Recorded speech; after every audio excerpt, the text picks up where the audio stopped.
We are putting the spotlight this evening on the monster monsoon that is unleashing its fury across North India. Rainfall records have been broken, and so have government claims of having everything under control.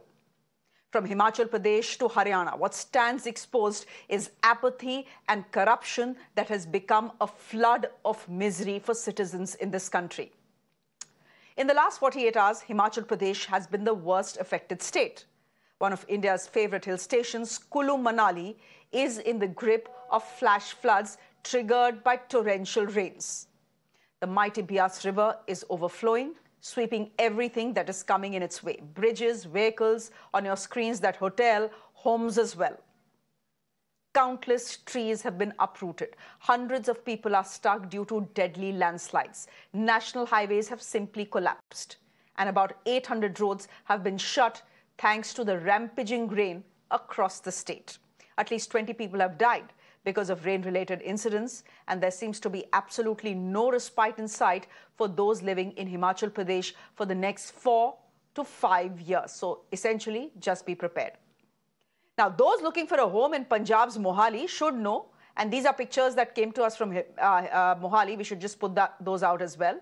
They should know that a personal swimming pool is available right outside their homes, that too free of cost, thanks to intense rains and poor upkeep of drains.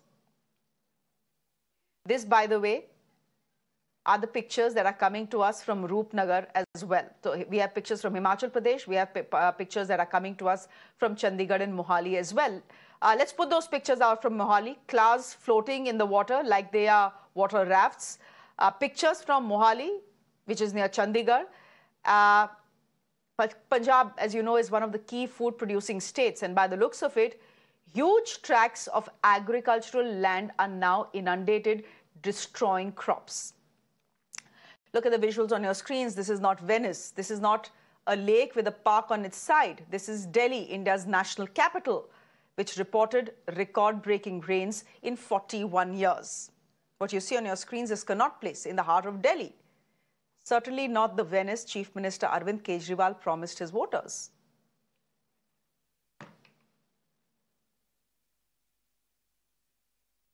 पूरे दिल्ली में हम 380 झीलें बना रहे हैं, lakes.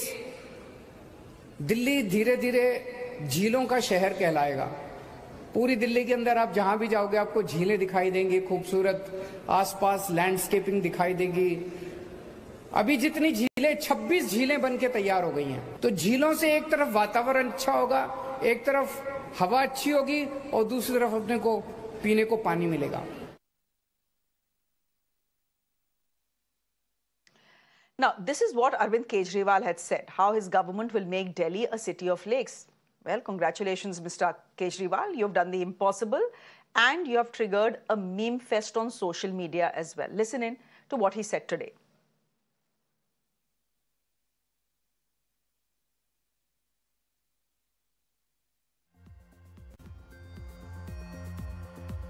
पूरे दिल्ली में हम 380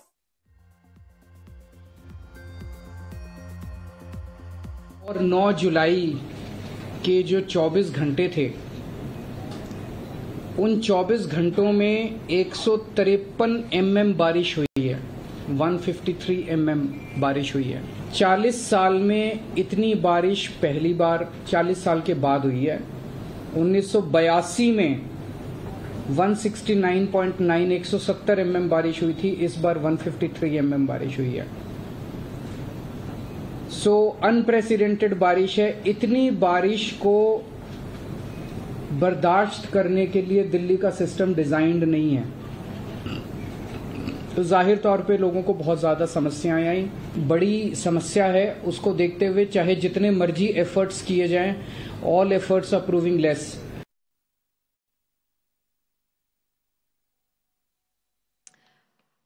Okay, that was essentially Mr. Kejriwal saying that it is the rains that are to be blamed. We can't do anything about how much it rains. It is not our fault. Now, if you're watching us from Gurugram in Haryana, again in the national capital region, these visuals of waterlogging are definitely not new for you. This is Millennium City, a city which houses some of India's top MNCs. Gurgaon has now become infamous for Aadhe Ghante Ki Barish or Hal Behal. Just look at this picture that is coming to us from outside the district court in Gurugram, which has now become a full-fledged swimming pool, and at least someone is having fun. While the Aam Aadmi can unfortunately do nothing but make light of these incidents, the root cause of the ruin fury in North India over the past 2 to 3 days is a lot more concerning.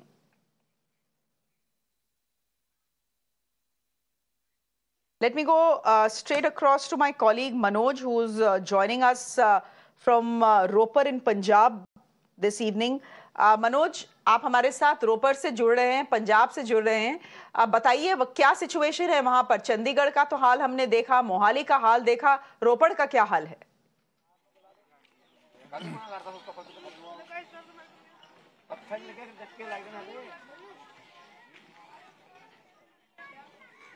देखिए, रोपड़ की चाहे बात करें या पंजाब के कुछ और जिलों की अगर हम बात करें, चाहे वो मोहाली हो, फतेहगढ़ साहिब हो, पटियाला हो, गुरदासपुर हो, जलंधर हो, फिरोजपुर हो, हर जगह बाढ़ ने कहर बरपाया है. जो बारिश का पानी है वो गांव में और लोगों के घरों में, खेतों में पहुंचा है और बड़ा भारी नुकसान इसने पहुंचाया है. इस वक्त मैं जहां पर हूं ये रोपड़ का चौथा गांव है और आगे आप देखेंगे बहुत सारी जो अर्थ मूविंग मशीन्स हैं वो चल रही हैं. दरअसल यहाँ पर एक छोटी नदी है सिसवा, जिसका जो किनारा है 3 जगह से टूटा हुआ है, जिसकी वजह से कई गांव इस बाढ़ की चपेट में आ गए हैं. इसलिए यहाँ पर बाकायदा आर्मी को बुलाना पड़ा है, सेना को यहाँ पर मदद के लिए बुलाना पड़ा है. वो आकर यहाँ पर काम कर रही है और इस नदी के किनारे को ठीक करने की कोशिश की जा रही है. इसके अलावा अगर पंजाब की हम बात करें तो कई बड़े बड़े जो हाउसिंग सोसाइटीज हैं, अपार्टमेंट हैं, उनमें हमने देखा किस तरीके से पानी घुसा हुआ है और बाकायदा बोट चलाकर एनडीआरएफ को रेस्क्यू करना पड़ा, लोगों को घरों से निकालकर सुरक्षित स्थानों पर पहुंचाना पड़ा है. हालांकि पंजाब के मुख्यमंत्री ने भी आज ग्राउंड में वो उतरे, लोगों से मिलने गए जो बाढ़ प्रभावित एरिया है वहां पर, लेकिन राहत अभी तक लोगों को नहीं मिली है. बहुत सारे लोगों से हमने बात की, उनका कहना है कि अगर ड्रेनेज की व्यवस्था पहले से बेहतर होती और ये स्थिति बनने के बाद सरकार उनकी मदद करती तो हाल कुछ ठीक हो सकता था, लेकिन ना उनको बाढ़ से कोई राहत मिली है, ऊपर से बिजली भी नहीं है, जिसकी वजह से लोगों की दिक्कतें काफी पंजाब में यहाँ बढ़ती हुई नजर आ रही हैं. जी चलिए, बहुत बहुत धन्यवाद. Thank you very much for joining us. Now the danger in and around the northern hills is far from over. Rivers are overflowing, forests have been eroded, flash floods have been reported in several areas across Jammu and Kashmir, across Himachal, across Uttarakhand as well. The situation remains grim as both Himachal Pradesh and Uttarakhand continue to be on red alert. From Punjab to Haryana and from Delhi to Uttar Pradesh, the deluge in North India continues. The mayhem in the hills and North India is because of the same phenomena that led to the Kedarnath cloudburst and subsequent floods in Uttarakhand in 2013. Scientists say the 2013 floods were triggered due to the confluence of two weather systems. That is, a convergence of the western disturbances from the Arabian Sea and the monsoon winds from the Bay of Bengal. The deadly rainfall in North India over the last 2 days is exactly because of this same confluence. The two weather systems that are usually independent of each other converged around Jammu and Kashmir on Saturday and around Himachal Pradesh on Sunday. So essentially, the hills and most of North India have received moisture from both the Bay of Bengal and the Arabian Sea, leading to the sort of showers, record-breaking showers that we have seen in the last 48 hours. And if you think this is a once-in-a-lifetime freak weather event, well, it isn't. Such confluences that lead to extreme weather conditions are aggravating as our planet becomes warmer. Experts say as global warming accelerates, countries should brace for more incidents of extreme rainfall and flooding. The Uttarakhand flash floods of 2013 should be a grim reminder of nature's agony and the colossal losses it brings to us. Ever since the disaster that killed at least 5,000 people and displaced over 5 lakh people, there has not been a single year, since 2013 when an extreme weather event has not been reported. Let me give you a few examples. The Kerala floods in 2018 were the worst floods the state had reported in 100 years. It killed nearly 500 people. In 2018 again, it was a year of freak weather events that wreaked havoc across the country, from the Karnataka floods, which killed 16 people, to another cloudburst and flash floods in Uttarakhand, and then extreme rainfall in Srinagar as well. Forest fires in Himachal Pradesh and the Western Ghats, that is an example from 2018. Then there were severe thunderstorms in North India.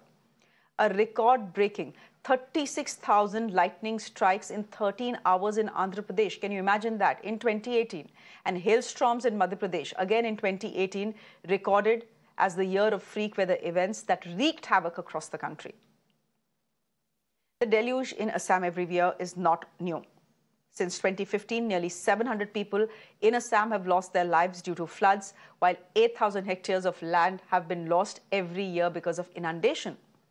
The desert state of Rajasthan has reported an increase in rainfall year after year, triggering floods. Can you imagine? This used to be a desert.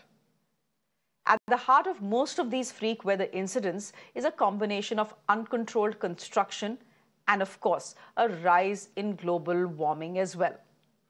Now, global warming has led to freak weather events that have gripped the world, not just India. Europe is heating up twice as fast as any other continent.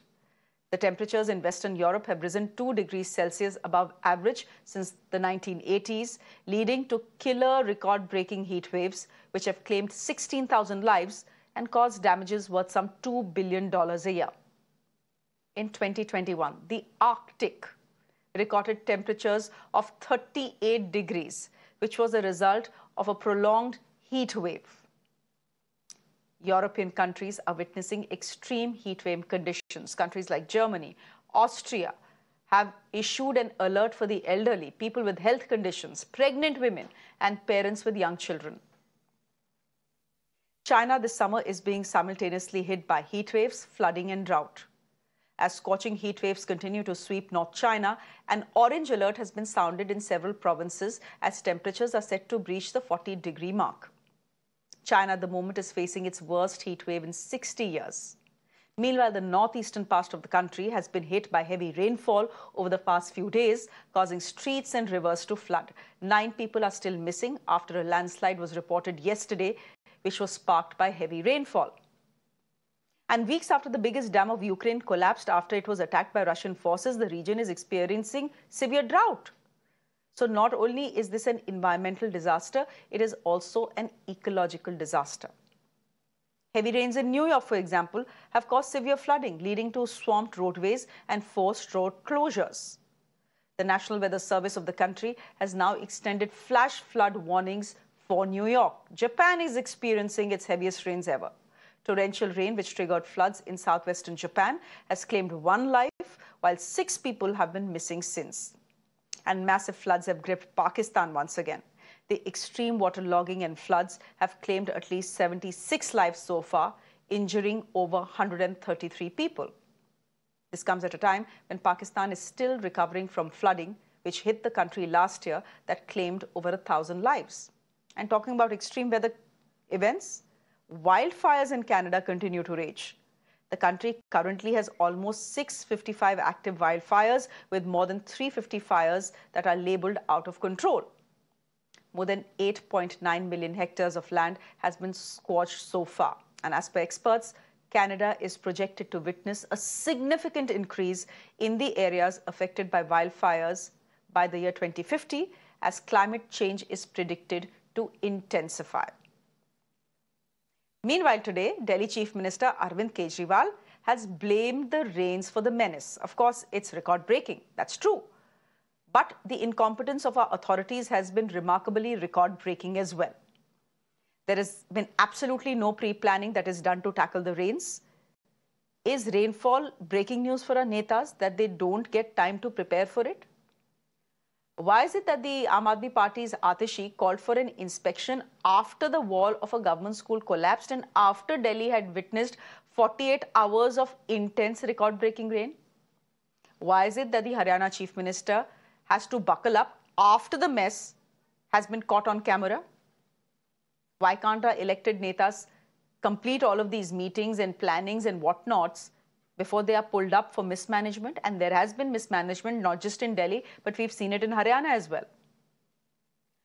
I want to remind you that these are our metro cities.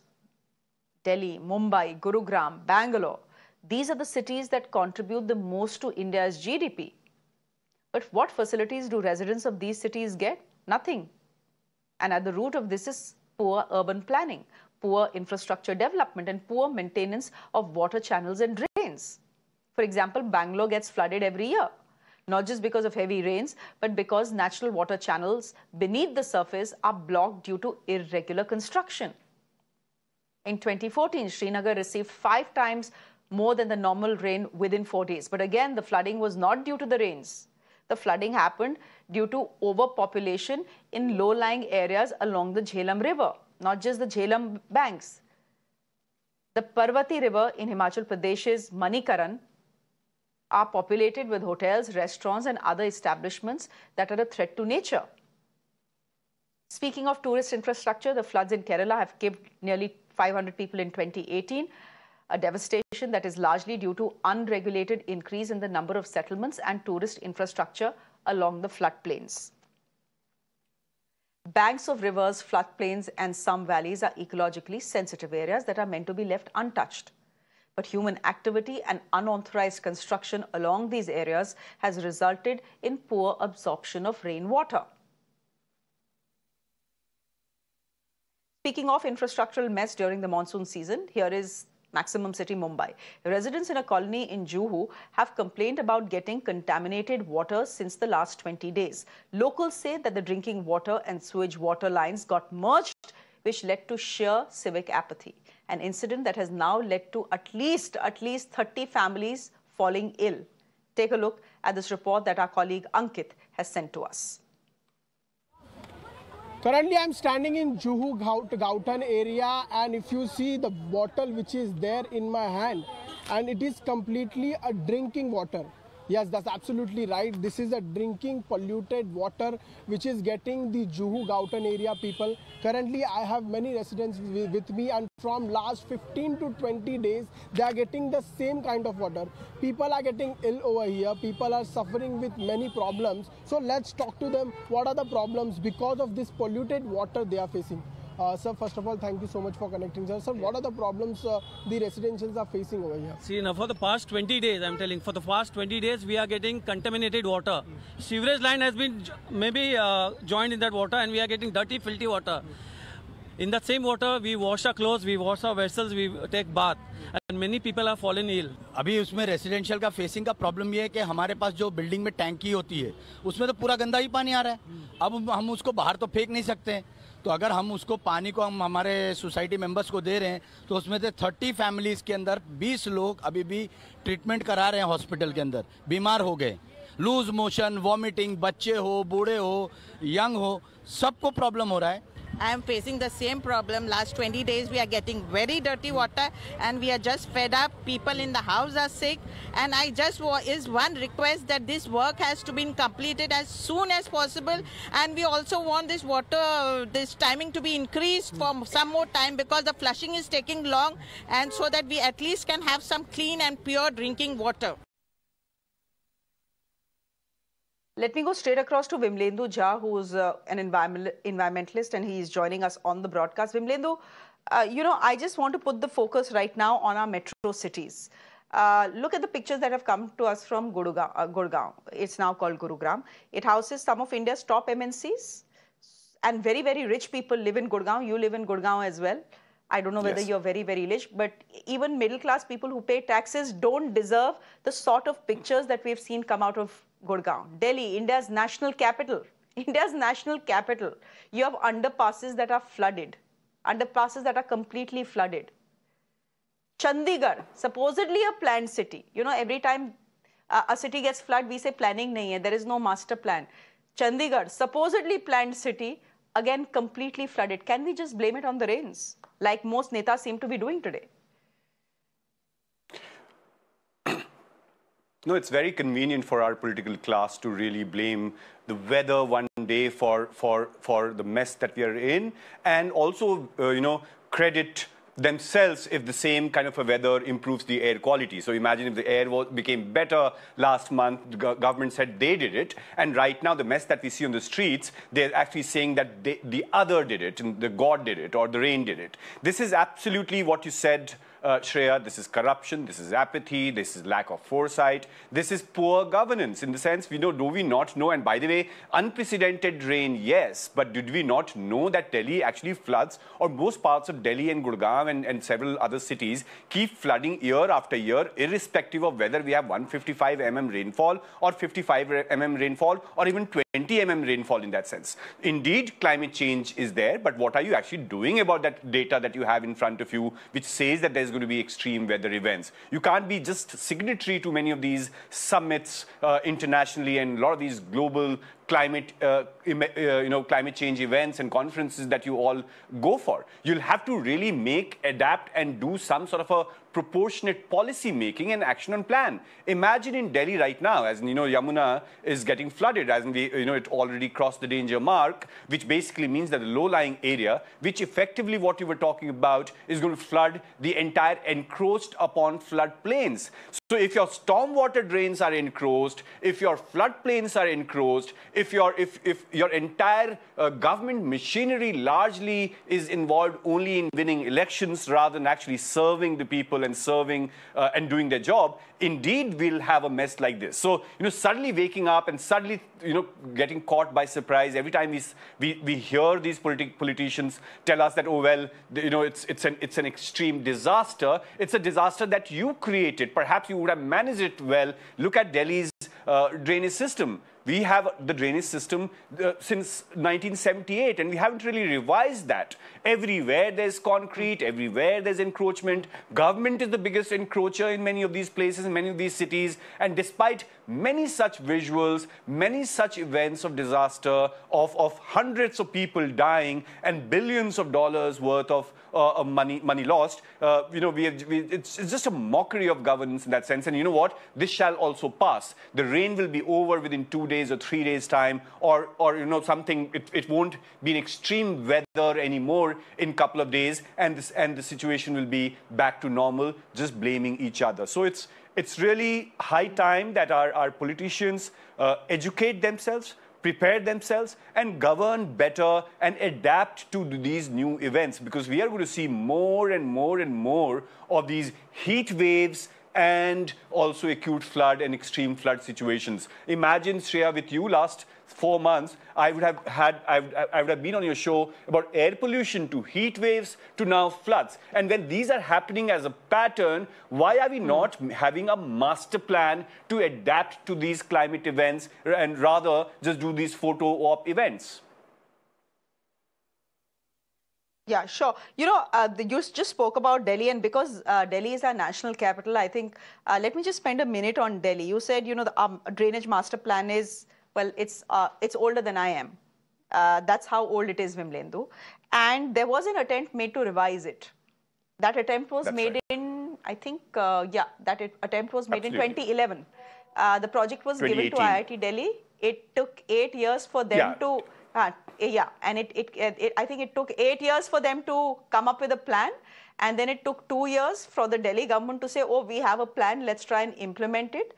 And so after 10 years of the plan being commissioned, it comes to a stage where it's being implemented, and then suddenly the plan is abandoned, Vinlendu, because there were no actionable points in that report that IIT Delhi had submitted. So that is the level of civic apathy that we are talking about here. In fact, point is, no one cares. Sarkareं aati hai, sarkar jati hai. That report, by the way, बारिश आती है, बारिश जाती है. Yeah. Go ahead. That report, by the way, Shreya, it took 9 years to prepare the report. And after that, when Mr. Gosai from IIT Delhi, when he was the one who was actually working and spearheading the entire thing, the data was missing. Data is not correct, is what the government says. So they take 10 years, they spend lakhs and lakhs of rupees to create a document. And then suddenly they say, oh, well, the data is missing, and therefore we won't implement it. So indeed, there's no sense of urgency when it comes to matters of governance. They have urgency when it comes to saving their own political parties or their seat or their gaddi, but not when it comes to citizens of our Delhi. We don't see any urgency in matters of governance in our country.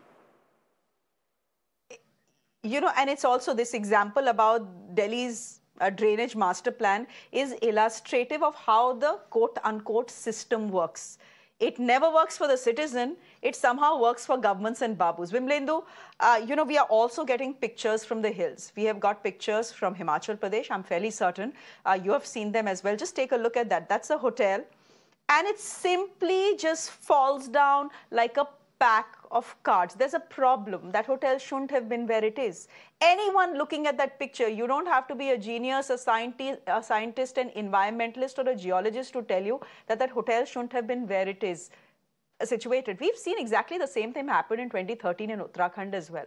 So while today we can talk about, two weather systems converging and states like Himachal Pradesh and Jammu and Kashmir getting moisture from both the Bay of Bengal and the Arabian Sea causing this heavy rainfall, it's not the rainfall that has caused the destruction. It's something that is man-made. What has caused the destruction is man-made, Vinlendu, in the hills of India.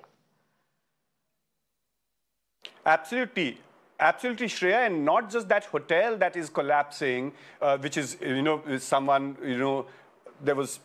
it was constructed illegally or perhaps in some way or the other, but also the government highways. In fact, in last 6 months, when I was talking about heat waves and air pollution and floods, we also had a lot of discussion about Joshimath. And imagine what were we actually talking about, that when something is ecologically fragile, when you are actually planning development or redevelopment or infrastructure development in ecologically sensitive areas, you will have to be prepared for the worst. Look at the number of highways that have actually caved in, given way, because those highways were actually built in the way of the waterway, in the way of the river. So when you really try to encroach upon the river reclaims its territory, and that's exactly what we are actually seeing right now. We think that river is coming into our space. No, we went inside, deep inside, disregarding ecological sensitivity and space and understand of territory and natural territory, and that's where the nature is claiming it back. The river systems are claiming their space back, and that's where the havoc everywhere that we see, be it in Himachal. When you see those visuals of water going everywhere, it's primarily this is where at one point some form of storm water was existing. And when you actually build upon a storm water drain or a natural drainage system, one day and soon enough, this will be the situation everywhere. And we're seeing that in Cochin, we've seen that in Kedarnath, we're seeing that in Mandi, we're seeing the same thing in several parts of Delhi as well. Vinlendu, we'll leave it there for the moment. Thank you very much. This continues to be our focus at 8 p.m. as well this evening. But Vinlendu, for the moment, thank you very much for joining us. It's been a fairly pleasant day here in the national capital. Not too much rain in Mumbai or Bangalore either. But as far as the hills are concerned, continues to be a red alert there. Thanks, Vinlendu, for joining us. With that, I'm slipping into a quick break on the show.